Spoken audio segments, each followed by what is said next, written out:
Boa noite, pessoal. A gente vai dar continuidade ao nosso estudo de genética, nosso módulo de proliferação celular, e no vídeo de hoje a gente vai começar a falar sobre carcinoma. Então a gente vai começar a correlacionar aqueles conceitos que a gente viu na aula anterior de ciclo celular para entender sobre os cânceres. Então eu já vou compartilhar minha tela com vocês para a gente dar início às nossas explicações. Então, o objetivo da nossa aula de hoje vai ser caracterizar a carcinogênese entendendo suas fases e os agentes. E vai ser justamente dessa forma que a gente vai entender o nosso vídeo de hoje. No primeiro momento, a gente vai entender sobre a carcinogênese e suas fases, e no segundo momento, a gente vai falar sobre os agentes que a causam. Tudo bem? Mas, pessoal, a carcinogênese ela vai ser dividida em três grandes momentos: o momento de iniciação, promoção e progressão. Mas para a gente entender como é que eles funcionam, primeiro a gente precisa lembrar do conceito de neoplasia. Neoplasia que é um sinônimo de tumor. E a gente sabe que tumores, neoplasias, é uma proliferação exacerbada de células. Então as células se dividem mais do que elas deviam se dividir. Mas existem três características além da proliferação exacerbada de células. As células neoplásicas elas têm três características principais que a gente chama de AAD. É uma proliferação anormal, autônoma e desregulada. Então, é justamente isso que vai acontecer na nossa iniciação. A gente vai causar um tipo de dano no DNA, esse dano ele pode ser causado por um vírus, por um agente químico, por um agente biológico, um agente físico, então qualquer coisa pode causar um dano no DNA, e esse dano no DNA ele vai fazer com que a célula comece a tomar de maneira anormal, então ela começa a se proliferar de maneira anormal, mais rápido do que ela deveria se proliferar. Isso também faz com que a célula comece a se proliferar de maneira autônoma. Então a gente viu no vídeo anterior que o ciclo celular ele vai ser regulado por vários checkpoints e por vários mecanismos muito específicos. Aqui ela vai parar de responder esses mecanismos. Ela não vai começar a responder aos mecanismos de genes supressores de tumor, então ela não vai parar de se dividir mesmo com a ação dos genes supressores de tumor. Ela não vai responder a genes pró-apoptóticos, então ela não vai induzir morte celular programada quando ela for induzida a isso. E também isso vai gerar uma desregulação do ciclo celular. Então, o que acontece na iniciação seria a caracterização daquelas três fases da neoplasia. A gente vai ter uma célula que vai se dividir de forma anormal, de célula autônoma, não vai responder a estímulos externos, e isso vai gerar uma desregulação do nosso ciclo celular. Isso, pessoal, é um processo irreversível, mas a iniciação ela não é o suficiente para gerar uma neoplasia de maneira própria, porque a célula pode ficar estática nesse processo de iniciação. Então a gente depende de outro fator que vai gerar proliferação dessa célula. E é justamente isso que acontece na fase de promoção. A fase de promoção, pessoal, é uma fase reversível, diferente da iniciação, que é irreversível. Então, a promoção é uma fase reversível, que ela é caracterizada pelo aumento do número de células. Então, a gente não precisa de fatores que atuem lá no núcleo, mas fatores que eles vão ser proliferativos, eles podem ser inflamatórios e proliferativos, e esses fatores eles vão garantir que a célula se multiplique. Então, aquela célula que ela foi iniciada, aquela célula que ela tem aquelas características de anormal, autônoma e desregulada, ela vai começar a se proliferar. E isso é o que a gente chama de promoção. O fator de promoção mais comum que a gente conhece é um que é chamado de TPA. O TPA é uma substância que ela induz uma proteína quinase, que é chamada de PKC, a proteína quinase C, e a PKC ela vai induzir a várias outras proteínas quinase que estão relacionadas com a continuidade do nosso ciclo celular. Então, a TPA ela vai estimular a PKC e a PKC ela vai estimular o ciclo celular a acontecer. Então, a célula vai continuar se dividindo. Então, isso seria um exemplo de um agente promotor, algo que vai iniciar a promoção do nosso ciclo celular. Depois, pessoal, na progressão vai acontecer o seguinte. Na progressão, a gente tem as células que elas estão se dividindo, mas elas têm o que a gente chama de instabilidade genômica. A gente viu que a gente teve algum tipo de dano no DNA logo aqui na iniciação, e essa célula começou a se dividir. Então, esse processo de instabilidade genômica, de danos no DNA, vai fazer com que, à medida que a célula vai se dividindo, aí ela seja mais suscetível ainda a causar mais danos ainda no DNA. Então, por exemplo, aqui ela já tinha problema, mas quando ela for fazer o processo de replicação, pode ser que ela dê mais um problema. Então, aqui estou mostrando uma célula diferente. E quando ela faz o processo de replicação, ela dê mais outro problema, outro problema. Então, na progressão, a gente vai ter a multiplicação das células, mas elas vão ser células que não são clones idênticos, ela vai gerar clones que sejam cada vez mais diferentes. E isso é importante para a progressão da neoplasia. Por quê? Porque algumas células, o nosso sistema imunológico ele vai conseguir eliminar elas. Mas outras células que são diferentes, elas são o que a gente chama de menos diferenciadas, elas vão ser capazes de não serem atacadas, não é que não vão ser atacadas, mas elas vão ser capazes de sobressair o nosso sistema imunológico fazendo que elas consigam continuar o ciclo delas. Então, elas geram ciclos que não são idênticos. Se essas células fossem idênticas, ia ser bem mais fácil a gente combater elas, mas como elas são células muito diferentes, as que são melhores selecionadas, elas vão continuar. Então, é isso que acontece nos processos de iniciação, promoção e progressão do nosso ciclo celular, ok? Gerando o que a gente chama de neoplasia ou tumor. E esse tumor ele pode gerar uma invasão, então ele pode migrar para outro tecido, ele pode gerar uma metástase. Metástase é quando a célula de um tecido passa para outro tecido, e ela vai ter um crescimento autônomo, igual eu falei para vocês. Então, ela não vai começar a responder a estímulos externos, seja supressores de tumor, seja genes pró-apoptóticos, ela não vai responder. Ela vai se proliferar de maneira autônoma. E para isso, pessoal, eu trouxe essa imagem também, mas ela mostra literalmente a mesma coisa que a gente acabou de ver. Só que uma imagem diferente para cá. É uma imagem mais ilustrativa essa daqui. Então, a gente viu que na fase de iniciação, a gente vai ter uma célula normal, e essa célula normal ela vai ser alterada ou por um agente químico, ou por um vírus, ou por uma radiação, por exemplo, a radiação ultravioleta. O vírus HPV ele consegue alterar o núcleo, mutações espontâneas, replicação do DNA. Qualquer desses agentes aqui, eles podem fazer alguma alteração no núcleo, e essas alterações no núcleo, elas vão gerar uma instabilidade genômica. Então, elas vão fazer que a célula consiga se multiplicar de maneira anormal, autônoma e desregulada. Então, depois vai começar o processo de promoção. Então, a promoção, a célula vai começar a se dividir, então ela vai se dividir em várias células. Essa divisão de células faz com que essas células, essa já é uma célula que tem instabilidade genômica, então ela vai começar a se dividir de maneira mais errada ainda, as células vão começar a ficar menos diferenciadas, elas vão ficar com mais diferentes, e isso vai levar à progressão do ciclo. Então, ela vai gerar células que são diferentes. E isso pode gerar, inclusive, a metástase. Então, as células de um tecido elas passam para outro tecido, tudo bem? Então, a mesma imagem, só que representada de forma diferente.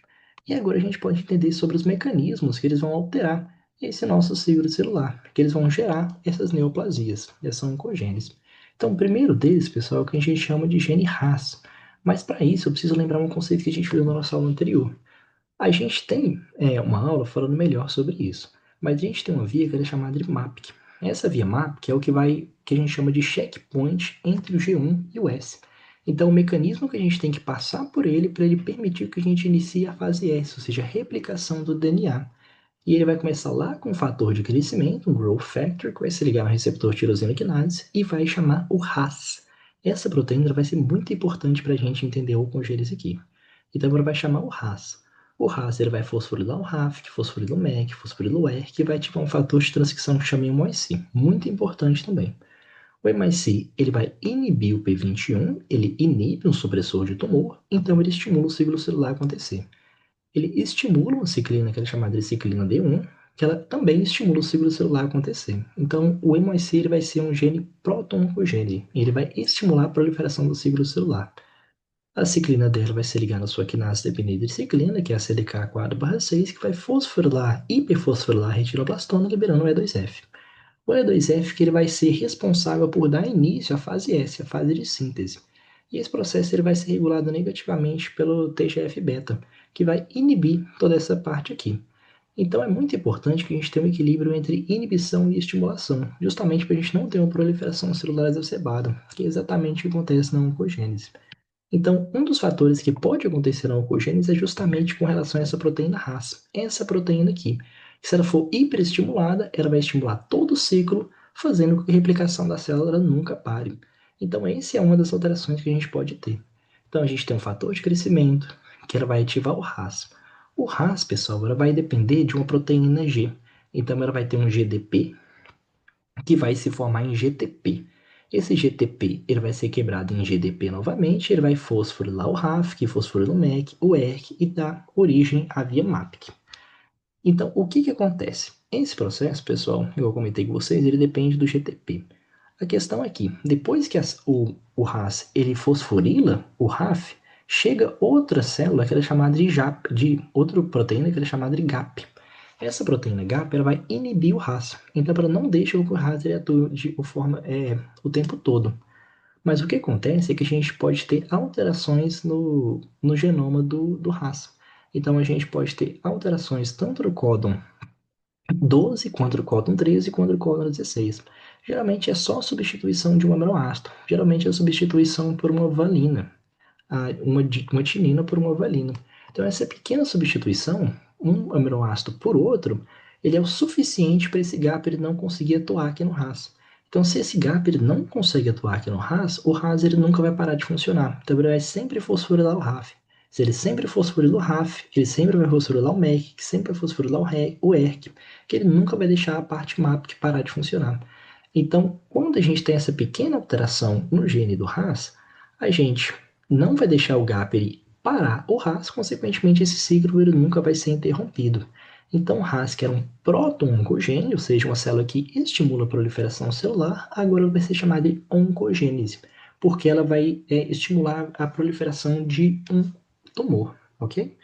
Então é justamente isso. O GAPRE para de inibir o RAS ele nunca vai parar de estimular a via MAPK. Consequentemente, pessoal, a gente pode falar que a gente tem um câncer que ele pode ser proliferado pelo MIC também. Se a gente tem uma hiperfosforilação do RAS, o RAS ele nunca para de funcionar, o MIC ele nunca vai parar de ser sintetizado também. Então, alguns cânceres eles são consequência da hiperatividade do MIC, mas a hiperatividade do MIC é porque ele é muito sintetizado, porque o RAS ele nunca vai parar de funcionar, tudo bem? E outro fator que pode ser importante também, pessoal, que leva às neoplasias, é justamente o E2F. Esse E2F, ele fica sempre ligado a uma proteína que é chamada de RB, retinoblastona. E a retinoblastona, quando ela é hiperfosforilada, ela libera o E2F. O E2F que ele vai dar início ao processo de replicação, a fase S. A questão é que a gente tem oncoproteínas que elas podem mimetizar o E2F. Então, as oncoproteínas se ligam ao RB, na retinoblastona, consequentemente o E2F ele vai ficar livre, consequentemente ele vai conseguir fazer o processo de replicação, ele nunca parar. Então, a gente viu aqui anteriormente que a hiperfosforilação da retinoblastona libera o E2F, que continua o processo de replicação. Aqui a gente tem uma oncoproteína que ela vai se ligar ao retinoblastona e não permitir que o E2F fique livre, nunca deixando o ciclo parar. Então a gente já viu dois mecanismos aqui que eles podem levar à neoplasia, aquela proliferação celular exacerbada. Tanto uma oncoproteína que se liga na retinoblastona, permitindo que o E2F fique livre, tanto uma proteína que altere um pouquinho a estrutura do RAS, fazendo com que o GTP ele nunca seja quebrado em GDP, então ele sempre vai continuar fosforilando aqui. O GAP ele nunca vai conseguir parar esse processo. E a gente tem outros mecanismos também, pessoal. Um exemplo disso seria algumas mutações no gene que a gente chama de TP53. O TP53 ele sintetiza uma proteína que chama P53. E como a gente viu na aula anterior, o P53 é o guardião do genoma. Ele é uma proteína muito importante para a gente consertar o nosso DNA, para a gente parar o ciclo celular e para a gente consertar o DNA ou levar a apoptose de células que elas precisam morrer. Então a gente viu que o TP53 ele vai sintetizar o P53 e o P53 ele vai ter três mecanismos principais para garantir que a gente não tenha uma proliferação celular exacerbada. O P53, pessoal, ele vai atuar no ciclo celular de maneira indireta, por meio de três mecanismos. No primeiro deles, ele pode induzir a proteína que é chamada de P21. Essa proteína P21 ela vai parar o ciclo celular, caso tenha algum dano no DNA. E caso tenha algum dano no DNA, a P53 ela vai induzir a liberação de um gene de reparo, que é chamado de GADD45. Esse gene de reparo ele vai consertar o DNA. Caso ele não consiga consertar o DNA, a P53 ela vai liberar um gene que é chamado de BAX, e o BAX ele vai induzir a apoptose, então a célula vai acabar tendo a morte celular programada. Existem outros mecanismos que a gente falou na aula anterior também, mas esse é o principal deles. P21 para o ciclo, GADD45 que vai tentar consertar o DNA, os danos do DNA. Caso esse conserto ele não for possível, vai induzir o BAX, ou seja, o gene ele vai ser, a proteína ele vai ser induzida à apoptose. Então, quando a gente tem mutações de P53, essa mutação ela pode ser de replicação, pode ser radiação ultravioleta, pode ser agentes químicos, pode ser vírus, alguma coisa ela vai alterar o nosso P53. Consequentemente, pessoal, a gente não vai ter liberação da P21, a gente não vai ter liberação do GADD45, ou seja, gene de reparo, a gente não vai ter liberação do gene pró-apoptótico, então a célula nunca vai parar de se dividir. Se a célula tiver dano no DNA, isso não vai ser checado, isso não vai ser consertado, isso não vai ser parado pela P53 caso ele seja mutado. Então, Se a gente tiver algum tipo de mutação no P53, é muito provável que a célula vai se dividir de maneira autônoma, de maneira irregular, tudo bem? Então, inclusive, mais de 50% dos cânceres são causados justamente por mutações no nosso P53, no gene TP53, consequentemente na proteína P53, ok? E é isso, pessoal. E agora a gente tem mais um mecanismo que é chamado de beta-cateína. A beta-cateína, pessoal, ela se liga a três proteínas, a APC, a GSK e a xina, formando o complexo beta-cateína. A questão é que a gente pode ter danos no nosso DNA que eles vão fazer com que a APC ela saia desse processo. E essa proteína APC saindo desse processo, a gente tem a quebra desse, desse grupo de proteínas. Consequentemente, a beta-cadeína, que é essa proteína vermelha, ela vai ficar livre e ela vai poder se ligar a outra proteína que é chamada de TCF. E a beta-cadeína, junto com esse TCF, é, eles vão estimular a proliferação celular. Então, a gente vê que, normalmente, esse processo é formado e a APCL induz a ubiquitinação por meio da degradação de ubiquitina proteasoma, mas caso esse APC, de alguma forma, ele seja alterado para não ser mais parte desse ciclo, a beta-cateína se liga do TCF e estimula a proliferação celular exacerbada, ok? Então esse é outro mecanismo que pode levar a uma neoplasia, uma proliferação celular exacerbada. E pessoal, no último momento eu queria falar para vocês como que fumar pode alterar o nosso ciclo celular e como que ele pode levar ao câncer. Então, isso, pessoal, aqui está mostrando nesse diagrama. Mostra que a gente tem uma pessoa que fuma, que isso pode levar a carcinogênese, isso vai levar a hábitos de DNA, mutações no RAS do TP53, e isso pode levar ao câncer. Como exatamente que isso vai acontecer, pessoal? Isso acontece porque na fumaça do cigarro a gente tem uma toxina que é chamada de BAP, que é o benzopireno. O benzopireno, ele por si, ele não é mutagênico, mas ele vai ser ativado por uma enzima que a gente tem lá no nosso epitélio pulmonar. Então, o BAP, que é na fumaça do cigarro, ele vai chegar lá no nosso epitélio pulmonar e vai encontrar com essa enzima, que é chamada de P450. Quando ela encontra com essa enzima, a enzima ela vai transformar o BAP em BPDE. E o BPDE ele é uma oncoproteína. Ele vai causar mutações no TP53 e mutações no RAS. Então ele vai fazer tanto com que o RAS ele se torne uma oncoproteína, ele nunca pare de replicar a célula, e ele também vai causar modificações, mutações do nosso TP53, fazendo com que a célula não consiga entrar naqueles processos de repressão tumoral. Então a célula vai parar, ela não vai ter liberação de genes pró-apoptóticos, ela não vai ter liberação do GADD, que é para consertar a célula, fazer o reparo da célula, ela não vai ter liberação de P21, que é para parar o ciclo. Além disso, a gente tem a estimulação da RAS, que vai fazer todo aquele processo da célula nunca parar de se dividir. Então, pessoal, é mais isso que eu queria falar com vocês na nossa aula de hoje, para a gente ter um entendimento geral sobre a carcinogênese. Espero de verdade ter ajudado. Qualquer dúvida, fique à vontade para me perguntar. Tudo bem? Até mais.